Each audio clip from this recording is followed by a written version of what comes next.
This message is being broadcast by the Department of Defense of the Republic.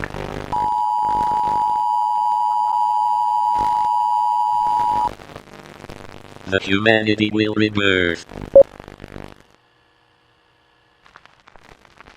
We have decided to conduct an experiment to see if it is worth reviving humanity, since we are not really the original inhabitants of Zion, which humans once called Earth.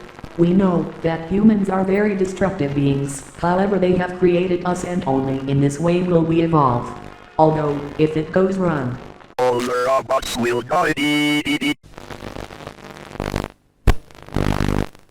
For this experiment we have decided to take the consciousness of the last human being that lived on planet Earth.